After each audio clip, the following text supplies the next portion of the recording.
It's hard to imagine moving on with life without Ezra. It feels like we lost everything. Ezra was like a big, huge part of our family. He was like the life of our house. It was hard. It still is hard.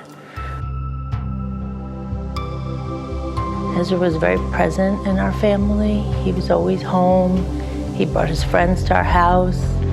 He would come dancing down the steps and smile and try to make everybody around him smile. He wanted everybody to be happy.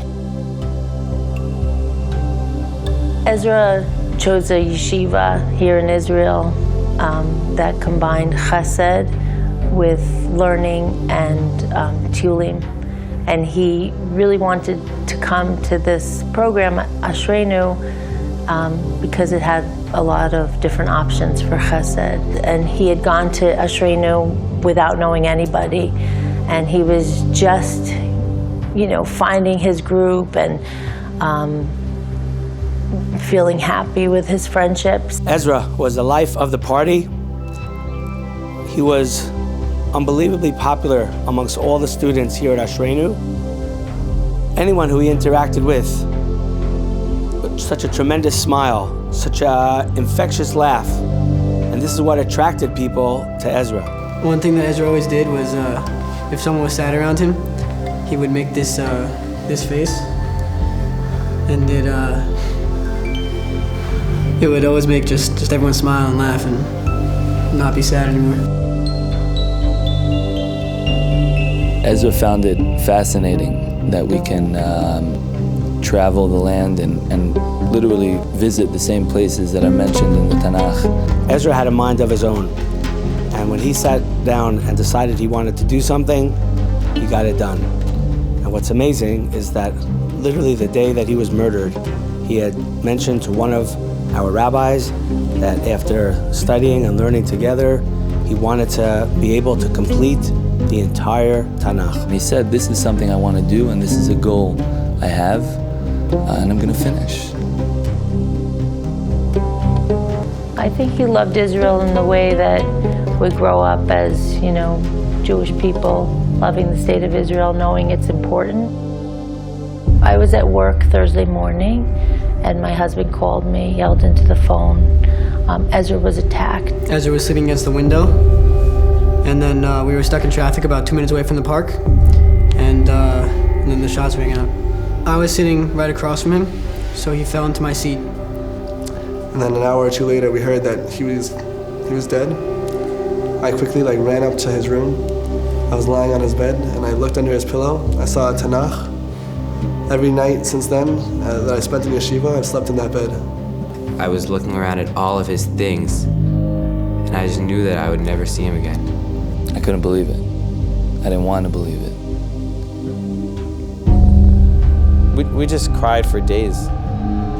We just cried and cried and cried. I feel like any minute someone's going to come to me and pinch me and say this has just been a nightmare, and it's just not true.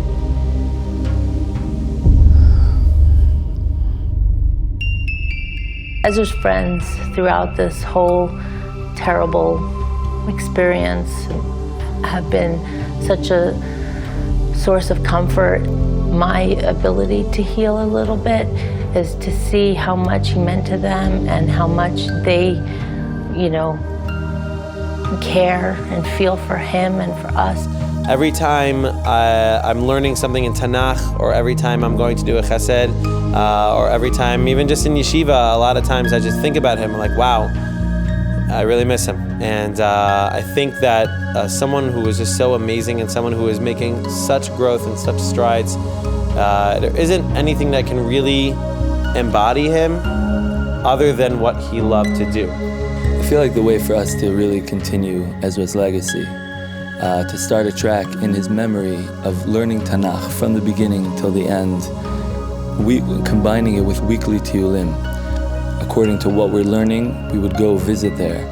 And I believe that that's something that Ezra really wanted to do and wanted to get to. And I think that that can inspire so many students of ours and students around the land of Israel to do the same as well. Ezra's greatest legacy was the ability for one person to make such an impact on any room that they enter, any group that they meet, to bring smiles to people's faces and to be able to create such an unbelievable sense of happiness and joy that lit up a room. It makes me appreciate life a lot more, and it always makes me want to be happy. Like, there's no time to be sad or mad. Like, smiling is always the best thing to do. He loved just being goofy and making people smile. You know, look, I'm smiling just remembering him.